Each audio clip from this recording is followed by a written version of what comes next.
Look, I know this isn't how I usually start standard-only videos, but I was doing farming off-screen today, as I normally do for characters, and I decided to just pop in and say, hey, we can upgrade the Wolf's Gravestones, and we're gonna do that really quickly, because honestly, we've kind of been waiting to, and now it's level 80, and now everyone's happy, but that's not the reason I'm here. The reason I'm here is I was actually doing some artifact runs for Diluc, and we ended up finding this. We were looking for an attack sans for the longest time, and this has crit rate on it. There's a small likelihood that this rolls into crit damage, or attack, not attack, whatever it is. Energy recharge would be good. Or EM would actually be okay too. This is the best piece we've had in a while, and I don't even care what it rolls. ER is fine. If this rolls even once into, like, crit rate, it's good. Flat attack isn't great, but I will take it. Crit rate and energy recharge. Okay, that was also a massive 5-timer. One in each, I don't care. That is the best thing we've had for Diluc in so long because it is an actual attack sans. Meaning he actually has his Zep bonus now, which is insane. Anyways, yeah, back to the actual episode. Oh my god, it's happening. We're finally here. It's going on. We are in 6.0. I can't believe that it's been an entire, like, area, like Natlan is done. I am shocked and awed. It has been a week or so since we were last on standard only. Also, hi, welcome back to standard only. I have done some things off screen in the meantime where I haven't had time to record this, so we'll just go over that really quickly before we start. Diluc is now level 80. His weapon is also level 80. I've managed to get it up to that point. I did the artifact that you guys saw, which was this piece here, which unfortunately didn't roll all that well, but it is at least an attack sans for Diluc, so we are very happy about that. I leveled up Sucrose to level 80, but I have not had enough books to actually bring her up all the way, but she's at the very least there, and I'm kind of working on getting her a set that functions. Charlotte has not really been touched from level 60, and neither has Kaya. Lan Yan is now also level 80. I am working on the Skyward Atlas. As you can see, I literally just need one more sprout that I haven't farmed today, and I'll be level to bring the weapon up to 80 as well. I haven't really worked on any of the other characters yet because I haven't had the time, but we do have a couple of pieces we need to talk about here. I don't think you have it. I think Kaya has it. Yes, I did manage to pick up this absolutely astonishingly good flower when I was doing boss farming. Unfortunately, it's on the Glad set, so I'm not entirely sure whether or not we'll find a character that can actually use this, but it's 7% crit rate, 28% crit damage. This thing's insane. It's also 40 elemental mastery. It's really, really, really good. Unfortunately, again, I don't know about a character that can actually use this, so I put it on Kaya for now. More importantly, though, when I was doing some artifact farming for the emblem set, I actually got an on-set Hydro damage bonus with 21% crit damage and 11% HP. It did roll into defense once as well, but, like, honestly, 21% crit damage on an on-set Hydro damage goblet is astonishingly good. I am not saying no to that. So I put that on Shangyun for now. Oh, Shangyun, sorry, Xingqiu for now. And that's basically where we're standing in terms of upgrades for the account over the last week or so. Now, more importantly, because this is in fact the NOD-KRAI patch, we have one of the largest wins for this account, the standard only 5-star selector. Uncover Lunar Realms, hone the Eventide Radiance. Basically what this is that we get to select one 5-star to acquire for free along with their ascension materials to bring them up to level 60. And obviously we have 8 choices to pick from now, and a lot of these are interesting in their own right. So I am going to talk about them really quickly just to kind of give you a glimpse as to what my thought process is. Picking up Jean would give us C1 Jean, where the only upgrade to her is that her hold skill now attracts enemies easier and is completely useless to us. We won't be using that in the slightest. Diluc C1 is that his skill and burst now deal 40% extra damage to targets under 50% health, which isn't necessarily that relevant, and the damage increase is marginal at best, so I don't think we'll be doing that. Chi-Chi is Chi-Chi. While a decent character for our account, simply because she is a fairly strong healer, even if her cooldowns are absolutely tragic, I don't think we'll be picking her up because there are other characters that are supposedly easier to acquire that would do more for us than Chi-Chi would. Mona at C0 does us absolutely nothing because her Hydro application is atrocious, but her C2, which actually increases the crit rate and the damage of certain of reactions when her burst is up, is really good. That is C1 and C2 respectively, I believe. That would be good, but at C0, she's bad. Yuma Mizuki is essentially just a replacement Lanyan in our Electrocharge team, and not an entirely awful one. The problem with Mizuki is that she is forced to be on field and floating around the entire time, and does not trigger auto attack based reactions like Xingqiu's burst.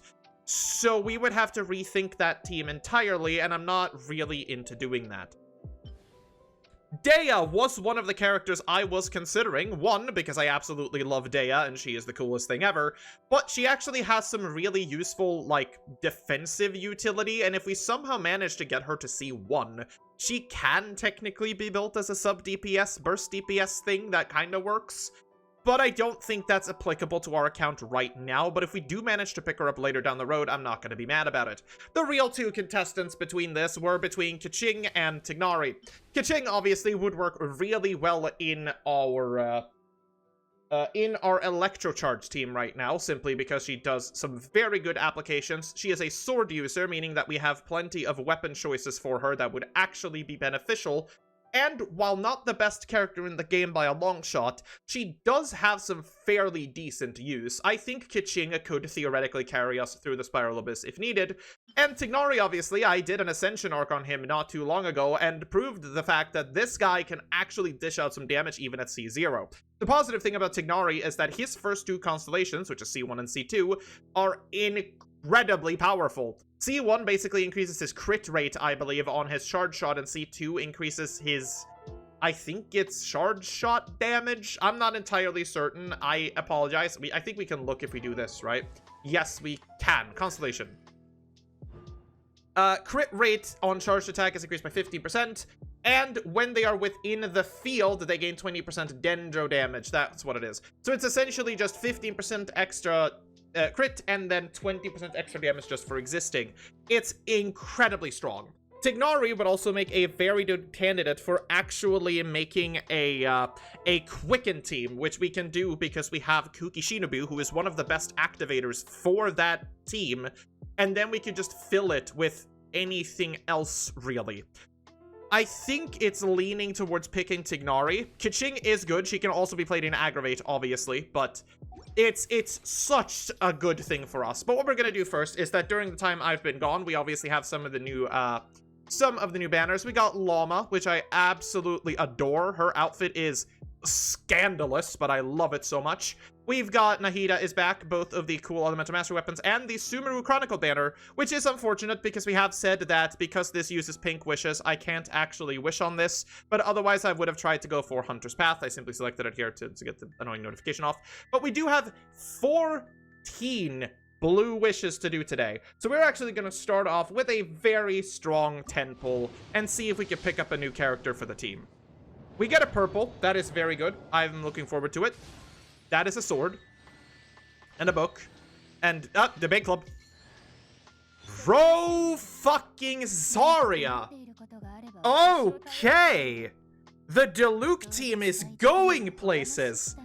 That's insanely good. Rosaria is a super good pickup for us. What the hell?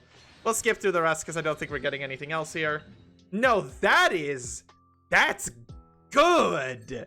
We'll take that happily. Let's do the rest as well. It's blue. Is blue. Can I has blue? I can has blue. Can I has blue again? Oh no, we get another purple. Sick. I don't think we actually had a Favlands. I'm not entirely certain. We might have, and I might have just forgotten. But if we didn't, that is a good pickup. I think that said new. But yeah, Rosaria is a great pickup, actually. Rosaria obviously has her little dash thing that deals cryo damage. It doesn't really do much more than that. It is the burst that is way more important for us. So she swings her weapon, she throws her lance, whatever, and it deals a bunch of cryo damage to people, which is actually very, very nice. But the main thing is that when Rosaria strikes an opponent from behind using Ravaging Confession, which is her little thing, Rosaria gets crit rate. And the second one just says Casting Rites of Termination, which is her burst, gives everyone except Rosaria 15% crit rate. Oh, sorry, it gets 50% of Rosaria's crit rate. But she still gives out crit rate to our party members, which is insanely good. She also has decent cryo application, so it is not awful. And now with the Fab Lance, I mean, I think we got her weapons set in stone too. I don't think we'll be using the Dragon's Bane on this, because it's not really that good. But having a Fab Lance available is insanely good. I actually think that might be what we're working on today, then. I've already used... Actually, no, we can't. I've used my resin. Shit. Ah, whatever. Let's go to the party setup really quickly, because that is such an improvement. Unfortunately here, between the two characters, we only have one healer, which is Charlotte. So Kaya is going to have to take the sideline here, because we're putting in Rosaria instead. Rosaria is so cool, too. Technically, you could play, like... I think it's main DPS Rosaria, which is insane, but I've never seen that work. I think you can. But yeah, I love her so much. She is, I mean, have you looked at her? Like, come on. Those fishnets? Yeah, so after a bit of research for Rosaria, because I'll be honest here, I haven't really looked into her at all before. It turns out that she actually does have a couple of decent main DPS things that you can do with her, which actually uses the Dragon's Bane that I didn't know about, so apologies. It turns out she has a fairly good reverse melt that she can play with Bennett once we get him alongside of any Animo unit, which is pretty good, but we will most likely be playing her as a full buffer for the time being, because that's kind of what we need. The main things that we need to build for Rosaria is to make sure that she has 100% crit rate. Her actual crit damage isn't as important, because again, we're playing her as a buffer. And then we will be running her with the Favonius Lance, because that's what we have access to. But if we ever get the Primordial Jadewing Spear or the Skyward Spine, we will be putting that on Rosaria instead, because that's basically good for every build that we put her on.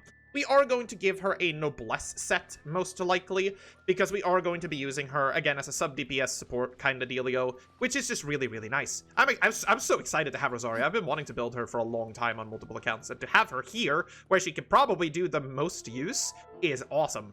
Now, that really raises the question, though, what do we want to do here? Obviously, we also gain access to the Rainbow's End in a couple of weeks here, so we're going to get a bunch of wishes from this. Unfortunately, this one, obviously, we cannot use, which is a shame, but we're at least getting 10 wishes, which I think is completely fine.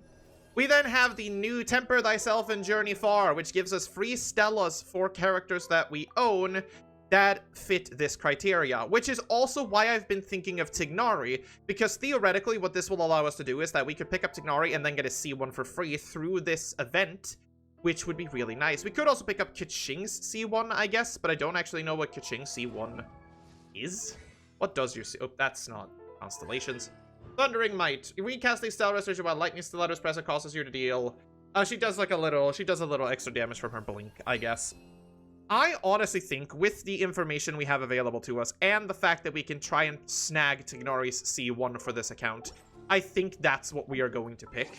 I was originally going to make a vote for this, because it is kind of a big choice for us.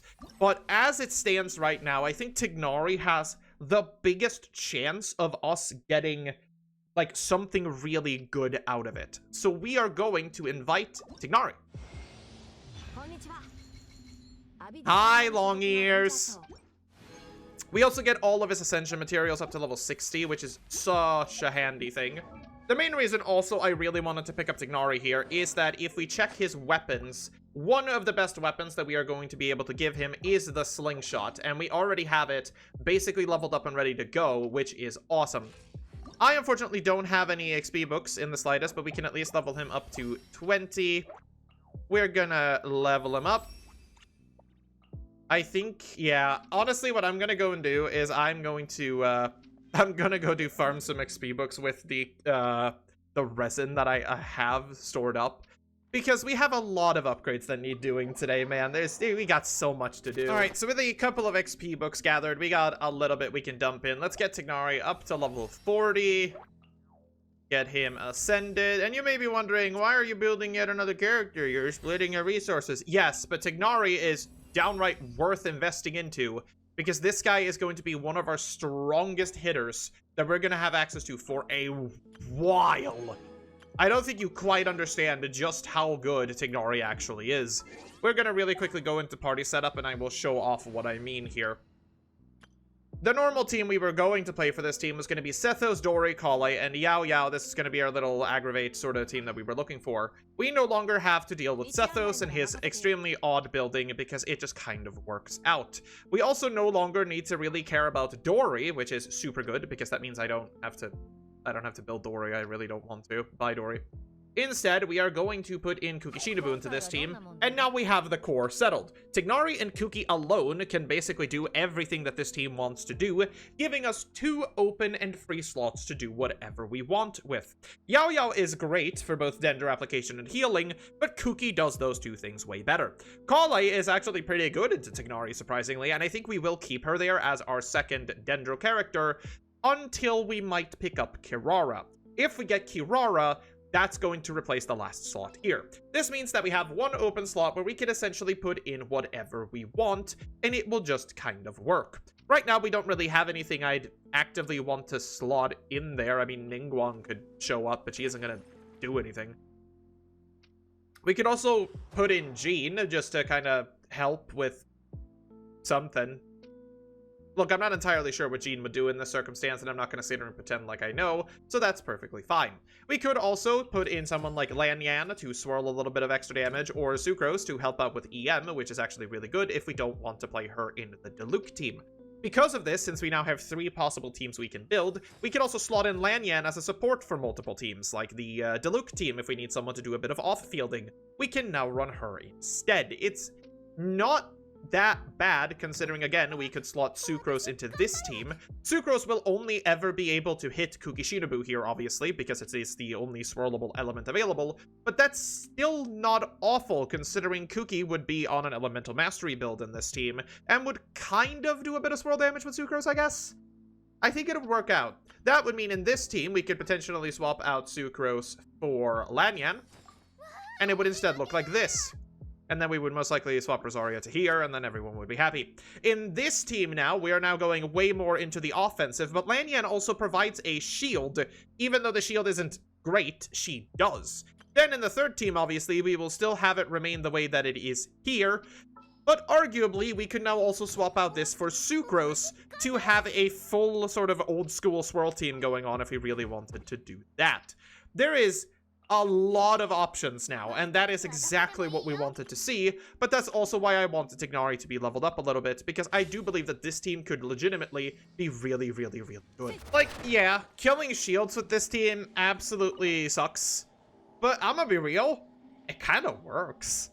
Like, I'm not even fluffing around with that. It kind of works. I like this team a lot, actually. I might start building this up once our main team is basically settled in. Because right now, obviously, my main concern is building up the Diluc team. Let's play it with Lanyan for a bit, mostly because I just really like having Lanyan around, I'll be honest. And with everything we could have spent now done, let's get Tighnari up to 60, so he can at least be somewhat considered for the team, I suppose. There you are. That was all the free stuff we got for him, and after this he gets Scholarly Bay, but we have to farm for him a little bit, so I will do that as well, because once more, this guy will be really helpful. We're also going to level up Rosaria with whatever we had left, because honestly, we may as well.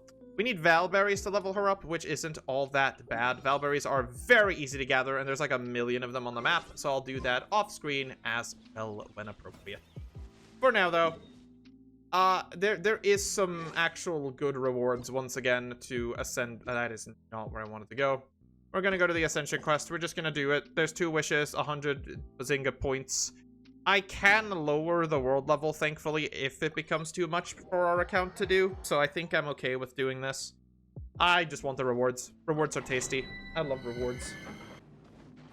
Oh no, they're level 90. What am I going to do?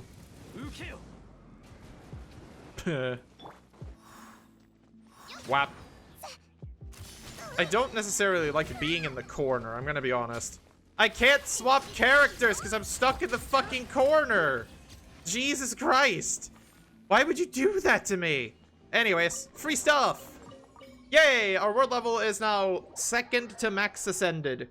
Oh, sweet Jesus. This does mean that we get the most rewards out of doing stuff, I suppose. But hey, it is what it is. Anyways, the most important thing about all of that is, of course, the freebies. 3 more wishes. Any early purples for once, or are we just gonna keep seeing blues? I'd really like to get an early purple. I feel like it's been a while. No. Not gonna be nice to me today, even though I've basically, you know, I've smiled at every... Oh, man. Oh, well. It is what it is. Oh, we actually get more stuff for hitting AR-50. I didn't know that. We get another wish, and we get some primos.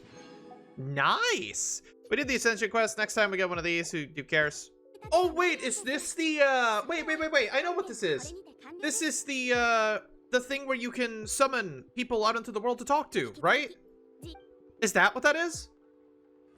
Yes! Okay, I need to, like, we need to go on a tangent on this for just a little bit. Traveler's Tales, or the, what were they called? We talked about this at some point before, but I forgot. Anecdotes. This is one of the best things they've added into the game in a long-ass time. And the main reason for that is that you now actually have a reason to, like, or not rather have a reason. You have a set thing where you can actually go out and talk to people that you've acquired throughout your journey and actually get some of the sort of world building and hangout feeling by just getting to see people in the world. I love the fact that this is here so much, because what you can do is that you can go do... We're gonna go do this really quickly because I want to show it off. I'm pretty sure everyone else has already seen this, but I don't care. I want to rant on a little bit because I love this. Basically, hi Miko. Hi, Miko. One day, you will get the proper attention you deserve on my main account. Oh no, she's going to send me off with some pain in the neck errand again, isn't she? Honestly, you would be the one to do that. I'm just gonna... I'm gonna leave this on screen for a little bit for reasons. Hoyoverse has not been skimping out on putting attention on Yayamiko's behavior as of late. And I'm 100% into it. No, I like this idea a lot. So basically, you can go here and make a wish, which sounds good for this game, I suppose. And whenever you do, you get to bring out your little antidote book with a wishing paper in it for some reason. And you can summon, or essentially summon, one of your old companions into the world somewhere. And when you do, their antidotes are going to appear on the map for you to go and, like, check out. I think this, while not a good replacement for, like, finely written stories the way that Hangouts were, I think this is a very, very nice touch to the game. And again, the anecdotes, I feel at least, were very positively, like, received. Because it is genuinely nice to see all these characters actually exist within the world you've built for them. It's super good. I don't know who we're gonna wish into existence. I like all of these characters. No, we're bringing Toma. Sorry, Toma. Yoimiya was not an option. We're bringing Toma. Your wish has been passed on. Perhaps you will meet this friend soon. I'm begging you like the beggiest beggar in all of begdom. Put that on a shirt. Hi, Mualani. What the hell? Good timing. All right, a bunch of dialogue skipping later, we get the Special Analysis Zoom Lens. And this thing has cost me an absolute endless amount of pain because I keep forgetting it on. But what this actually does is that this is one of the very few unique items in the game that changes how a character's skill works. So normally when we played Charlotte, obviously, I will de-equip it again for the sake. When holding her skill, you basically zoom into this mode and you get to mark characters and snap them to do cry application the way her skill normally works. But if you equip the Special Analysis Zoom Lens, her camera changes entirely. We unfortunately have to wait for the recharge because for some reason it's still tied to a cooldown. But whatever. Right, now that the cooldown is back, using her skill now actually zooms you into camera mode, where you can walk around in a first-person perspective and actually use the camera. I don't know why this wasn't a thing originally, but this is one of the greatest photo-taking tools in this entire game. Just the fact that you can zoom in the camera and basically freely move around at ground level as one of your characters means that you can get in for some shots that with the normal camera tool would simply be impossible to do. Again, just something like this is an absolute pain in the half, to be able to do without this camera tool. It is super duper handy, and I am so happy whoever was on the dev team added this into the game because it's given me so much inspiration before. I'm happy to finally have this. Obviously, we can't use it in combat, and if you forget to unequip it when you're entering something like the Spiral Abyss, you can't take it off because it's an item. Don't forget to do that the way that I do, please. You know you're gonna like a quest when the quest's description is go to the restaurant and collect snacks. You do realize none of those snacks are actually making it back to you. Like, they're gonna be in my belly permanently. There is also a couple of other things that I'm now recognizing that we're gonna have to do eventually. I think we need to unlock the Inazuma weapons. One in particular that I would like to give to Beidou. Beidou with the crafted energy recharge weapon on a full, what's it called? On a full emblem set is actually very, very good, so I think we're going to go for that. I don't know about Auroron. A lot of people have been saying just make a chain breaker for him, and I might do that. I don't remember what the chain breaker is, but I'm pretty sure that's going to be decent for him. Oh yeah, the Chainbreaker is an attack scaling weapon that says for every party member from Natlan or who has a different elemental type than the equipping character, the equipping character gains 48% increase, or sorry, 4.8 increased percent attack. Jesus Christ, if it was 48%, that'd be crazy. When there are no less than 3 of the aforementioned characters, the equipping character gets 24 elemental mastery. So I think that might actually be a really good weapon to stick on him. I do like the Stringless a lot because it does actually help a lot with his personal damage, but it is probably better to stick a Chainbreaker on him when we have that available. I don't think we can actually make that yet because we would need one of the, what's it called? We would need one of the bow billets from Natlan, which I'm not entirely sure that we can even acquire yet because we would have to kill one of the bosses there. And we haven't done that. Oh, hey, wait. We have another wish. We have 2 wishes. Get in there. Damn. I mean, we're gonna try again. Get in there.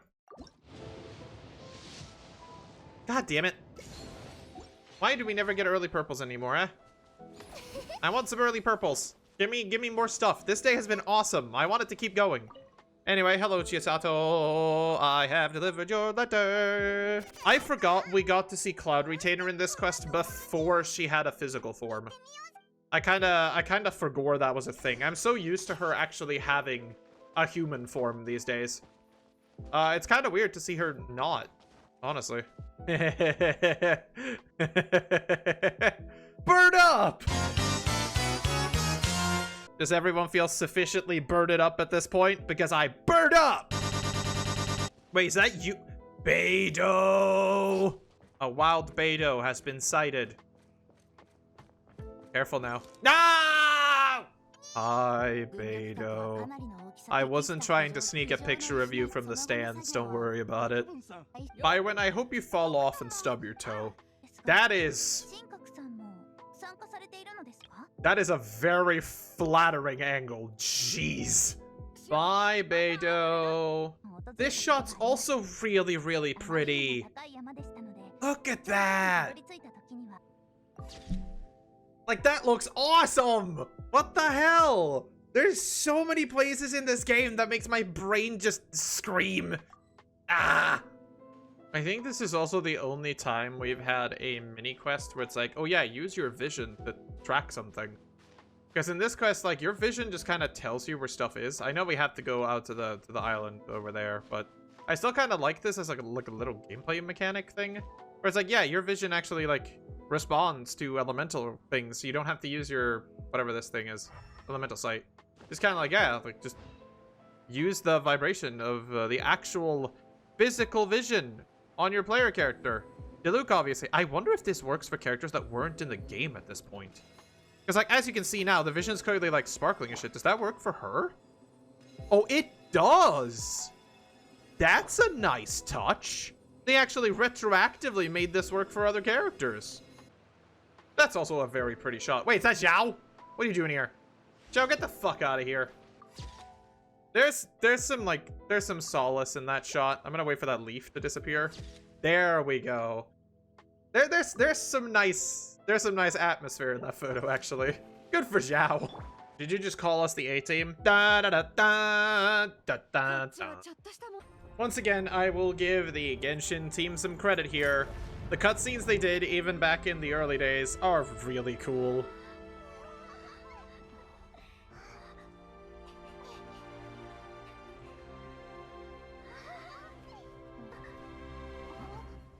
I look at Rosaria again.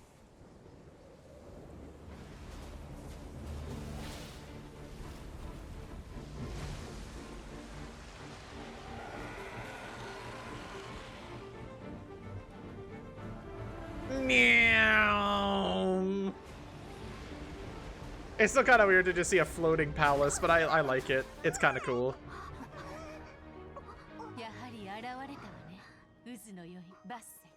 Oh, it's based, right? Oopsie.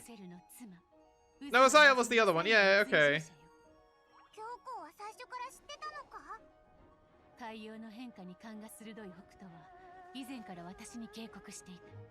この時期に軍玉閣を再建したのもバッセンが持つ軍玉閣への憎しみを利用し海から誘い出すためよ。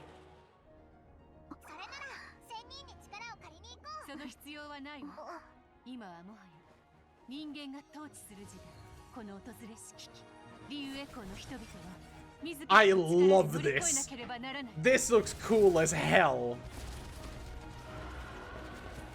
This is like, if they wanted to have a futuristic aspect, that's the way they should have done it. Use the actual elements to appear futuristic. These all look like guns. They look like sci-fi things, but they're based on the elements we already know. This is done correctly. What the hell happened in Natlan? This is so cool. This is like, again, this I think is the perfect blend of the fantasy world that Genshin should have been. And it was for the longest time. Like, this shit is awesome.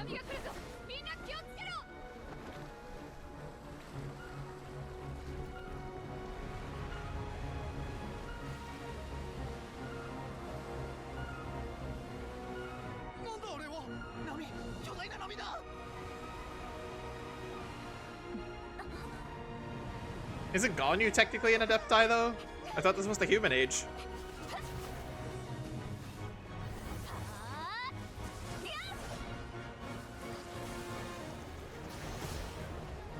That looks so good!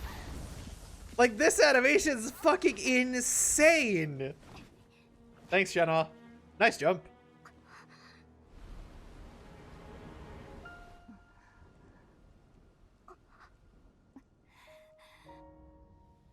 存在自体が周りに危険をもたらす。お前は生来そういう運命なのだ。彼女の命と引き換えにこのまま死んでくれれば。他人のため力を使いたいと思った時、人間社会にも溶け込むことができるだろう。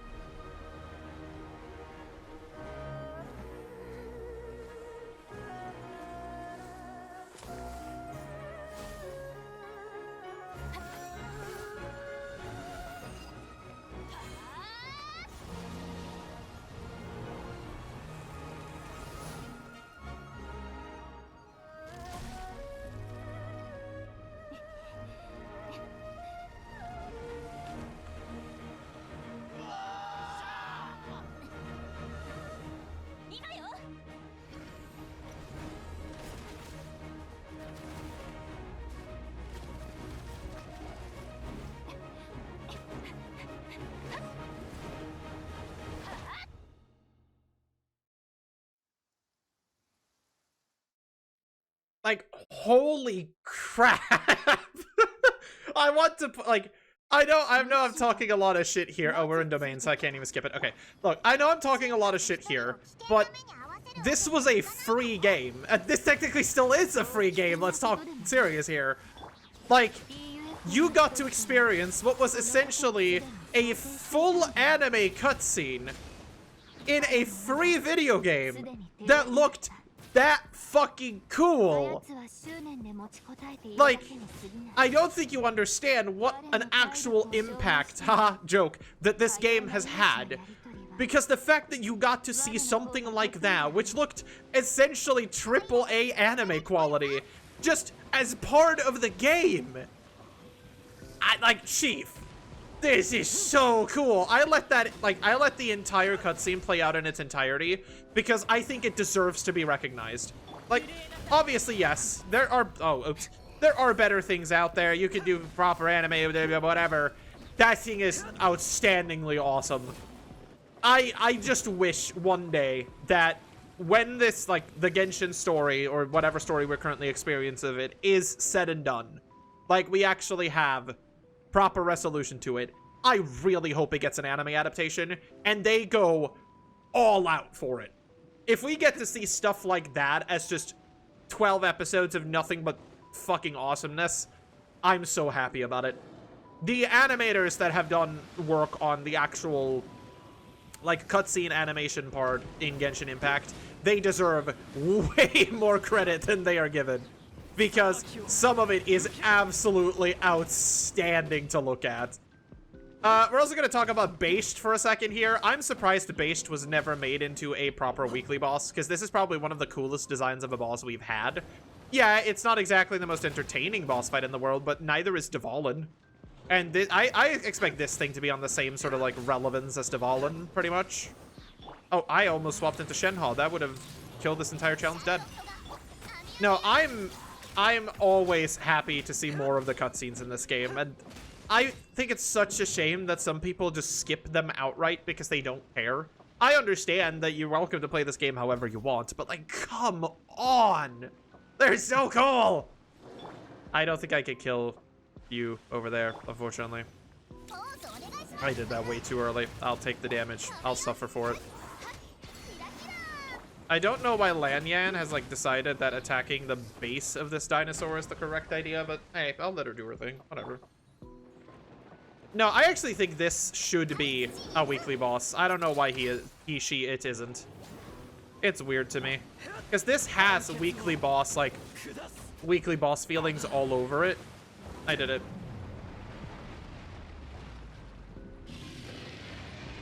It just feels like a weekly boss that should exist, you know? Nah, it's awesome. I like this fight a lot, despite it being, you know, very easy. It's a cool fight. I wish this would come back. This is also one of the reasons I really like the chess fight that we got from Paralogism. That is such a cool setup for a fight. Like, it makes perfect sense that that is a weekly fight, because it feels like it. Unlike some other things we've seen in this game that don't feel like they fit at all, the chess fight feels like a proper boss fight with phases and setups and all of this stuff. I guess Arlecchino's boss also falls into this category, because I think that one does a really good job of it too. Even though that one is, I'd say, less grand than the chess one somehow. It's got some cool stuff in it though. I'm not gonna bash it too much. I do like it a lot. No, like, this entire area that we're currently in, I'm going to get in here with the camera now, because we're never going back here, unfortunately.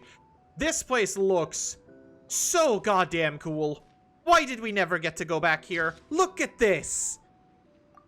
Like, it's such a cool area. This is also why I got the camera before going here, in case you were wondering, because this is the only time you have in the game where you have a chance to actually take photos here.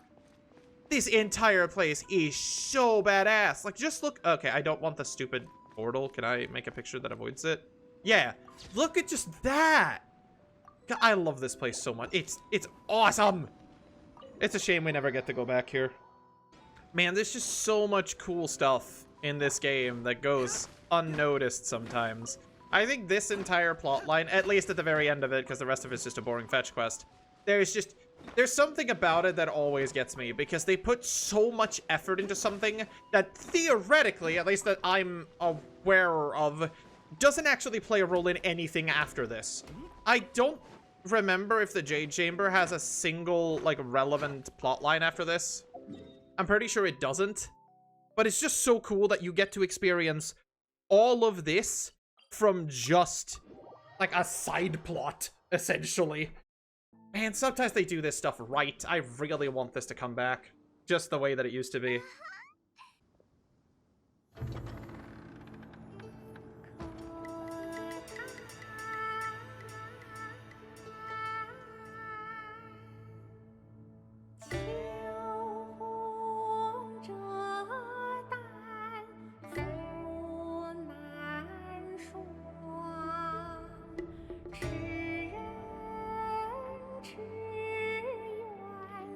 沉迷狂，只因那些神肌肤冰火阳，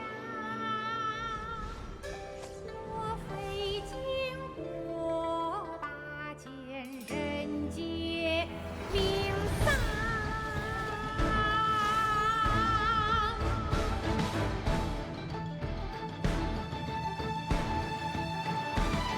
但愿茫茫千源头，天伦三去将不了。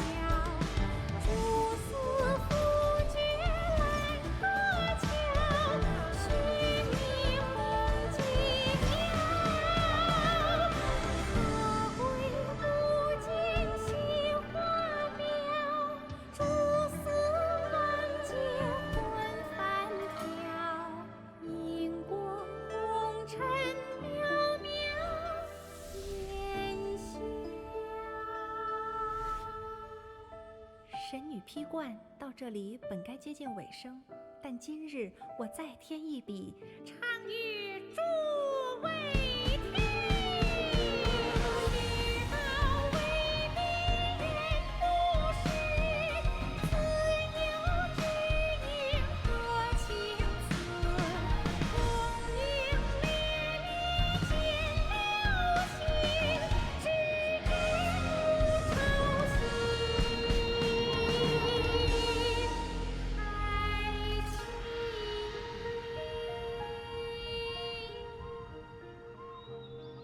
彼时鹤归，茫茫天地无依靠，孤身离去。今日再会，新朋旧友坐满堂，共聚此时。